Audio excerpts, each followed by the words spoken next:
नमस्कार दोस्तों। आज आपका सिंटेक्स का पार्ट 2 है। कल मैंने पार्ट 1 कराया था, उसके क्वेश्चंस भी आपको करा दिए थे।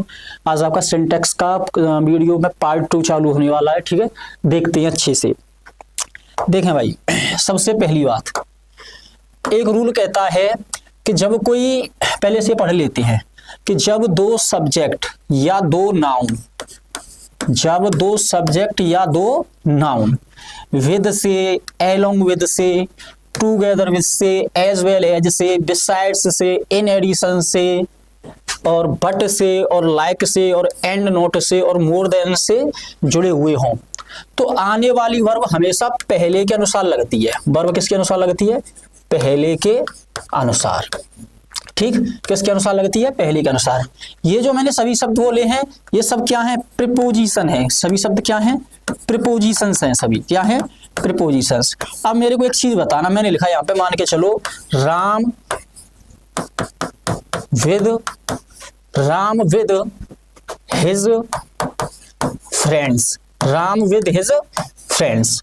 अब चलो इस बात को भी तय कर लेते हैं। हमने अगर रटने की बात करें तो हमने रटने के लिए बोल दिया कि अगर ये शब्द आ रहे हो तो आने वाली वर्ब हमेशा किसके हिसाब से लगती है? पहले के हिसाब से लगती है। यहाँ तक तो कोई दिक्कत है नहीं। तो हम यहाँ पे वर्ब के जैसे मैं यहाँ करें कि डन वर्क। अब यहाँ ऑप्शन है आपके लिए, हैज और हैव मेरे भाई। ठीक, अब बात आती है कि सर आपने अभी बोला था कि अगर इन शब्दों से ये शब्द जुड़े हुए हों तो आने वाली वर्ब हमेशा पहले के हिसाब से आती है। I have already told you specially that you are getting specially these words on that plate. At first number you have to remember if you are getting to subject and to noun including by these words called will be called preposition. अगर ये शब्द किसी preposition से जुड़े हुए हैं तो आपको इन शब्दों से पहले जो सब्जेक्ट होगा या नाउन होगा उसके हिसाब से वर्ब लगानी है। अब यहाँ आपको क्या दिखाई दिया? पहले राम दिखाई दिया, तो आप कहोगे सर राम के हिसाब से हैज लगा दो। पर मैं इसके पीछे तुम्हें जुगाड़ भी बताता हूं कि एक रूल इस तरह का है कि कहीं भी नाउन हो, प्रीपोजिशन हो, नाउन हो, नाउन प्रीपोजिशन, नाउन हो, फिर नाउन हो, फिर प्रीपोजिशन हो, फिर नाउन हो, तो जो आने वाली वर्ब होती है ना वो किसके हिसाब से होती है? फर्स्ट नाउन के हिसाब से। किसके हिसाब से? फर्स्ट नाउन के हिसाब से। ठीक, जैसे मैंने कहा, अब आप इसको ऐसे भी कह सकते हो, देखो रटने के लिए तो आपने रट लिया कि अगर ये शब्द आ रहे हो तो आने वाली वर्ब पहले के हिसाब से लगेगी। ठीक, अब आप इसको ऐसे भी कह सकते हो कि भाई नाउन आ गया, प्रीपोजिशन आ गया, नाउन आ गया। मैंने कहा नाउन आया भाई, फिर प्रीपोजिशन आया, फिर नाउन आया, तो आपने वर्ब किसके हिसाब से लगा दी? पहली नाउन के हिसाब से। पहली नाउन के हिसाब से क्या लगा दी? हैज लगा दी। अब भाई दूसरी के हिसाब से क्यों नहीं लगा रहे हैं? आप एक चीज बताओ। देखें बेटा, इसको रटा देते हैं लोग। हमको अगर इन चीजों से जुड़े हुए हों तो हमको ये प्रीपोजिशन, ये वर्ब यूज करनी है। हमने यहाँ दूसरे के हिसाब से क्यों नहीं लगाया? पहले के हिसाब से ही क्यों लगाया? भाई सबसे बड़ा रीजन ये है कि मैंने आपसे पूछने लगा, you get to ask you that the why am I using verb according to specially the first subject, why am I not using according to the second subject. But it is the reason here मेरे दोस्त। सबसे बड़ा reason ये है कि ये क्या है? एक नाउन है और ये क्या है? प्रीपोजिशन। अब ये नाउन हो सकता है या सब्जेक्ट हो सकता है। शुरुआत में जो सेंटेंस की शुरू में जो वर्ड आएगा वो नाउन या सब्जेक्ट है। ठीक, अब ये नाउन या सब्जेक्ट होगा। अब इसके बाद प्रीपोजिशन है। प्रीपोजिशन अपने बाद क्या ले लेता है? ऑब्जेक्ट। अब एक चीज बताओ मुझे, वर्ब हमेशा सब्जेक्ट के हिसाब से आती है कि ऑब्जेक्ट के हिसाब से आती है?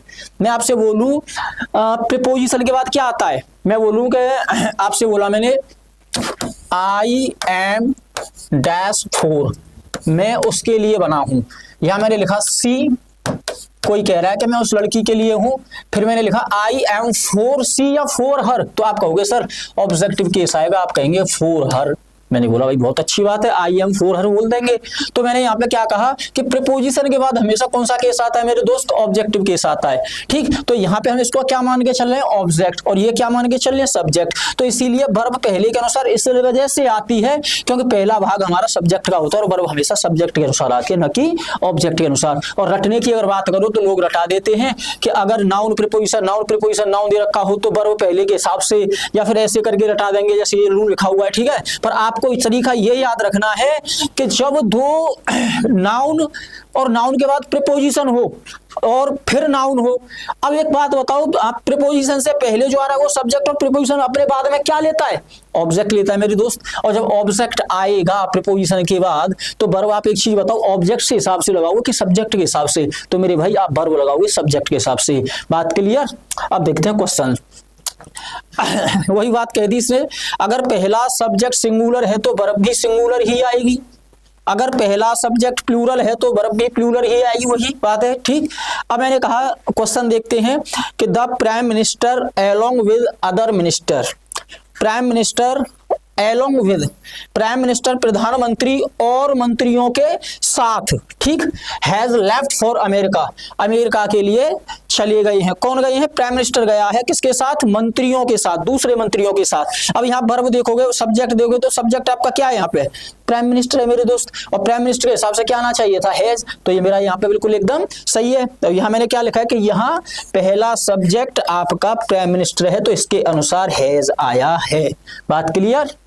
अब देखते हैं क्वेश्चन नंबर, इसके आगे के क्वेश्चंस कुछ। ठीक,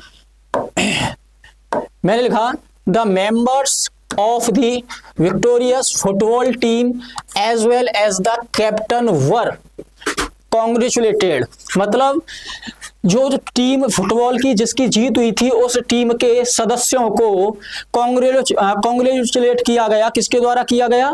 हाँ, नहीं, किसी के द्वारा नहीं किया गया, पर हाँ कॉन्ग्रेचुलेट किया गया। तो अब इसको देखेंगे कि अब सबसे पहली बात ये है कि आप यहाँ ये देखोगे कि सबसे पहली बात ये कि ये हमारा सब्जेक्ट कौन है, तो हमने पकड़ा ये। अब इससे पहले यहाँ सब्जेक्ट कौन आ रहा है? The members of the victorious football team, मतलब जीती हुई टीम के सदस्यों को, जीती हुई टीम के सदस्यों को, और किसके साथ? उस टीम के कैप्टन के साथ, है ना। सदस्यों को क्या बोला गया था? कांग्रेचुलेशन बोला गया था। ठीक, तो यहाँ पे क्या लगाएंगे? वर लगाएंगे, क्योंकि यहाँ सब्जेक्ट क्या है मेरा? मेंबर्स है। ठीक है ना। तो अगला देखेंगे, यहाँ पहला सब्जेक्ट मेंबर्स है तो इसके अनुसार वर आया है। बात क्लियर? क्लियर। ठीक, the guru as well as his principals, guru singular subject और ये प्लूरल सब्जेक्ट, ये आ रहा है एज वेल एज, तो वर्ब किसके अनुसार जाएगी? पहले के अनुसार। और जब पहले के अनुसार जाएगी तो क्या आना चाहिए? इज। तो यहाँ पे आपका ये इज सही है। तो बात यहाँ पे क्लियर। अब देखते हैं इससे रिलेटेड कुछ क्वेश्चंस। देखें भाई, एक ये नहीं, question number 1, the captain as well as the entire crew, crew जानते हैं, क्रू बोलते हैं क्रू ऑफ सेलर्स। ठीक, द कैप्टन, यहां मेरा सब्जेक्ट कौन है भाई? सबसे पहली बात मुझे दिखाई देगी कैप्टन है। ठीक, अब मुझे इससे मतलब नहीं है, ये प्लूरल होता है क्रू। ठीक, अब यहाँ हैव का कैसे आ जाएगा भाई मेरा? भाई कैसे आ जाएगा हैव? जब यहाँ कैप्टन है तो हैज आना चाहिए ना। तो गलती कहाँ हो गई थी? या हैव, या इसमें करना है, एरर नहीं बतानी है, इंप्रूवमेंट करना है। तो इंप्रूवमेंट करोगे तो क्या करोगे भाई? वर्ब कैसी आएगी? सिंगुलर। तो सिंगुलर क्या हो सकती है? हैज। आर प्लूरल है प्लूरल है, इंप्रूवमेंट करना पड़ेगा। क्यों करना पड़ेगा? कैप्टन सिंगुलर है, सिंगुलर के हिसाब से सिंगुलर वर्ब लगानी पड़ेगी, और ये मेरी सिंगुलर है। तो आंसर मेरा इसका कौन सा हुआ? आंसर नंबर बी हुआ। आगे चलते हैं नेक्स्ट क्वेश्चन पे। The captain along with all the sailors were, फिर से यार वही गिना चुना क्वेश्चन, और एसएससी सीपीओ मेंस 2023 का क्वेश्चन है। सब्जेक्ट क्या है? कैप्टन। किसके साथ? सेलर्स के साथ। ना, सेलर्स बोलते हैं नाविकों के साथ। किसके साथ? नाविकों के साथ। फिर क्या कह रहा है? वर। अरे यार वर कैसे हो जाएगा? कहने का मतलब सिंगुलर वर्ब आएगा। अब सिंगुलर वर्ब देखते हैं कहां पर है। along with, ये वर नहीं आएगा, यहाँ क्या होना चाहिए था? वाज होना चाहिए था। ठीक, तो आंसर क्या हुआ? बी हुआ। अगले में चलते हैं। ये हो गया, दोबारा रिपीट हो गया है। The child along with his parents, बच्चा अपने माता पिताओं के साथ, बच्चा अपने माता पिताओं के साथ। अब एक बात चीज बताना मेरे को, माता पिता से हमें क्या मतलब? हमें तो मतलब इससे है जो इससे पहले आएगा। अब चाइल्ड कैसा है? सिंगुलर। तो याद रखो कि आगे कैसी वर्ब होनी चाहिए? सिंगुलर होनी चाहिए। तो वर्ब की जगह क्या होना चाहिए था? या वॉज होना चाहिए था। एरर कौन से पार्ट में हुई? बी में। अगला देखें, the village with all it's houses, गांव में उसके सभी घरों में वर फ्लूडेड, मतलब गांव के सभी घर बाढ़ में बह गए थे। बाय द रिवर, नदी में जो बाढ़ आई थी उससे घर, गांव के सभी घर बह गए थे। ठीक, अब यहां देखना हमारा ये आया विद, इससे पहले हम देखेंगे क्या आ रहा है विलेज। विलेज कैसा है भैया, सिंगुलर। अब हमें हाउसेस थोड़ी लगाना होगा, हाउसेस के हिसाब से थोड़ी वर्ब लगानी है, हमें वर्ब किसके हिसाब से लगानी है, विलेज के हिसाब से। तो आंसर क्या होगा, वॉज। तो गलती कहां पर है, बाढ़ में घर बह गए थे। तो यहां बात क्वेश्चन हो जाएगा गांव घरों के साथ बाढ़ में बह गया, गांव। ठीक, अगला क्वेश्चन, द डॉक्टर, सीधी सी बात है, क्वेश्चन पे जाने की जरूरत नहीं है। वैसे पहले देखेंगे क्या आ रहा है, डॉक्टर। डॉक्टर के हिसाब से वर्ब कैसी आनी चाहिए, सिंगुलर। यहाँ आर आ रहा है, आर की जगह क्या होना चाहिए था, एज होना चाहिए था। गलती कहां हो गई, ये। ठीक, अगला question, the Doon valley with all its lights. सीधी सी बात है, डून वैली को देखेंगे, डून वैली कैसा है, सिंगुलर। ठीक, अब सिंगुलर के साथ कैसी वर्ब आनी चाहिए, सिंगुलर। अब ये लुक कैसा है भाई, इस प्रेजेंट इंडेफिनिट में क्या होता है, सिंगुलर सब्जेक्ट के साथ तो एस या ई एस लगाना पड़ता है, और प्लूरल सब्जेक्ट में क्या करते हैं, एस और ई एस नहीं लगाते हैं। मेन वर्ब का कौन सा फॉर्म लगाते हैं मेरे दोस्त, फर्स्ट फॉर्म लगाते हैं मेन वर्ब का। अब यहाँ पे क्या के रखा है इसने, the Doon valley, singular subject है तो क्या बोलना पड़ेगा, लुक, लुक्स, अच्छा लगता है, विद ऑल इट्स आइज, अपने प्रकाश से अच्छी लगती है। ठीक, तो यहाँ क्या होना चाहिए, ये लुक्स हो जाना चाहिए। ठीक है, question number 8, the match is about to begin since the captain as well as team. सीधी सी बात है, मैच स्टार्ट होने वाला है। कब स्टार्ट हो जाएगा, जैसे ही कैप्टन आ जाएगा। ठीक, कैप्टन के आने से मैच स्टार्ट हो जाएगा। कैप्टन किससे जुड़ा हुआ है, टीम से, है ना। अब कैप्टन कैसा वर्ड है, सिंगुलर, अकेला ही तो होगा कैप्टन। जब अकेला होगा तो आर की जगह क्या करना पड़ेगा, इज। तो सीधी सी बात है, कहां गलती हुई, इज ऑन द फील्ड। अगला देखें, सिल्वर एज वेल एज। अरे यार रट जाएंगे ये शब्द, आपको इतने क्वेश्चन करा दूंगा कि आपको लिखने की जरूरत नहीं है। ठीक, सिल्वर एज वेल एज, यार सिंगुलर वर्ब आएगी दिमाग में तुरंत आ जाना चाहिए। ठीक, आर आ रहा है, एज हो जाएगा, बात खत्म। गलती कहां हुई, यहां पे। ठीक, अगला क्वेश्चन देखें, the mother as well as her children, mother के हिसाब से वर्ब आएगी, बस बात खत्म। यहां क्या कर देंगे, वॉज कर देंगे मेरे भाई। ठीक, आंसर क्या हो जाएगा हमारा, ए। 11 देखें, ये हो गया।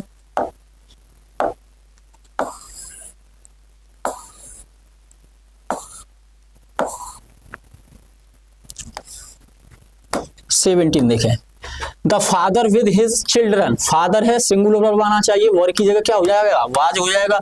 देखते हैं, वाज ये रहा, इंप्रूवमेंट करना पड़ेगा भाई, ये हो नहीं सकता है, प्लूरल के साथ आता है, आर भी प्लूरल के साथ, सिंगुलर क्या है, वॉज है, तो आंसर ये होगा।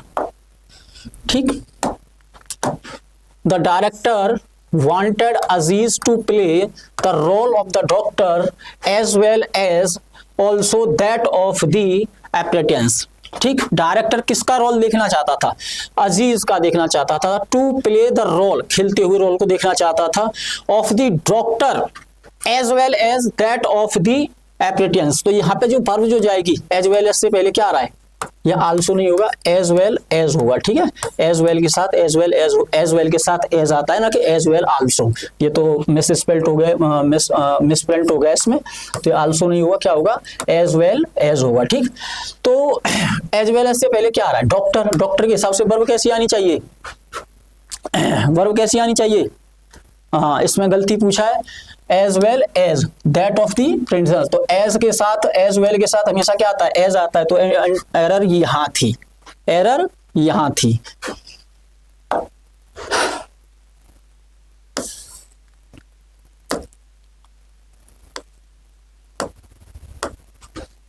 The commander of the ship, commander के हिसाब से वर्ब देख लो भैया, आर की जगह क्या हो जाएगा, इज हो जाएगा। ठीक भाई, इंप्रूवमेंट करना पड़ेगा, आर हो नहीं सकता, आर हो नहीं सकता, आंसर हुआ ए। कैप्टन के हिसाब से सेम वर्ब मारो भैया, वर्ब इम्प्रूवमेंट करना पड़ेगा, कैप्टन के साथ क्या आना चाहिए, वॉज आना चाहिए।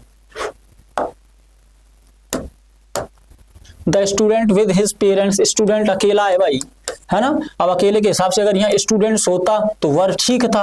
अब यहाँ ये अकेला है, कैसा है, अकेला है। अब स्टूडेंट एक है, एक के हिसाब से वर्ब सिंगुलर देखो भाई, वॉज हो जाएगा। अरे यार मेरे को बताने की जरूरत नहीं, अपने आप करोगे अब तुम, ठीक है। यहां तक बात खत्म। अगला देखें, ये हो गया, ठीक।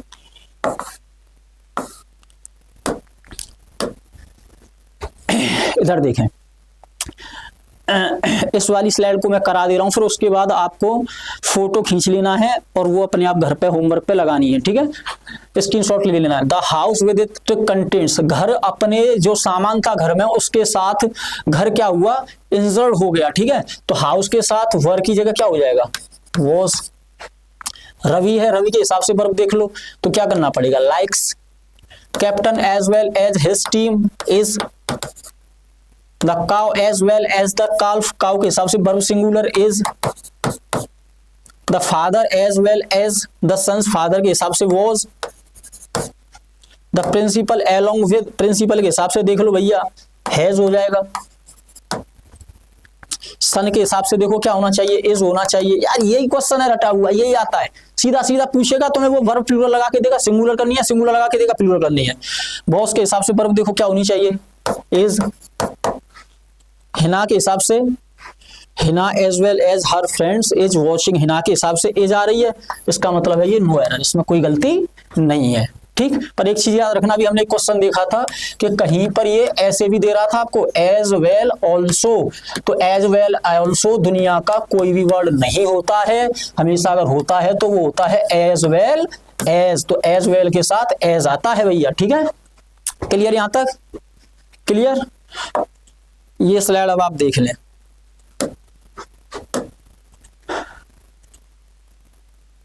ओके। ये भी देख लें और ये भी देख लें। आपका concept number 2 clear. Thank you very much.